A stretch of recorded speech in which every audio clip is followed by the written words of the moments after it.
আসসালামু আলাইকুম ভিউয়ার, এখন আপনারা দেখতে পাচ্ছেন কিভাবে বেয়াল উঠানো হয়, বেয়াল থেকে মাছ সংগ্রহ করা হয়।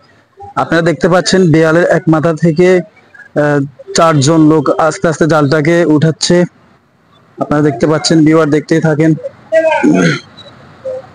আস্তে আস্তে নৌকা দিয়ে সামনের দিকে বেয়ালের জালটা তুলতে তুলতে এরা বেয়ালের লাস্ট মাথার দিকে যাবে। লাস্ট মাথার দিকে যাওয়ার পরে ওইখানে মাছগুলো গিয়ে আটকা পড়ে।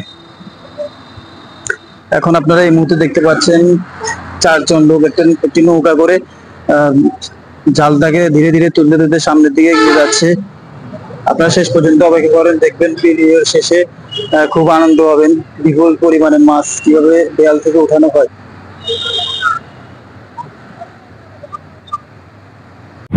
এখন যে আপনারা জালের শেষ মাথাটি দেখতে পাচ্ছেন, এইখানে জালটাকে ধীরে ধীরে উঠানোর পরে এই শেষ মাথাটি এসে মাছগুলো আটকা পড়ে। পরে ওরা সাথে করে যে ড্রামটা নিয়ে যায়, ওই ড্রামের মধ্যে মাছগুলো সংগ্রহ করে। বিপুল পরিমাণে মাছ উঠে। এখন খালের মধ্যে একটু স্রোত কম থাকার কারণে হয়তো মাছ কম উঠতেছে। যখন স্রোত একটু বেশি থাকে তখন বিপুল পরিমাণে মাছ উঠে। আপনারা দেখতে পাচ্ছেন ওনারা জালের শেষ মাথায় আসছে। জালের শেষ মাথা থেকে এখান থেকে আস্তে আস্তে জালটিকে তুলতেছেন। জালের শেষ মাথায় তুলতে তুলতে শেষের দিকে এই যে জালটাকে যখন তুলে ফেলেন ফুল শেষ মাথায়, তখনই মাছগুলো এখানে আটকা পড়ে। তখন তারা এখান থেকে মাছগুলো সংগ্রহ করে।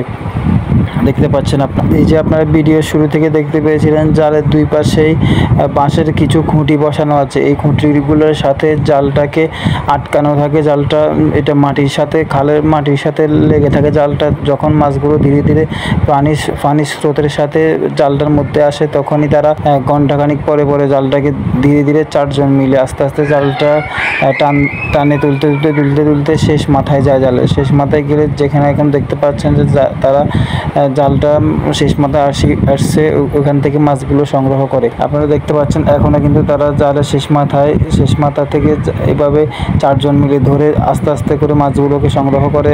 এখন আপনারা দেখতে পাচ্ছেন জালের শেষ মাথায় তারা আছে।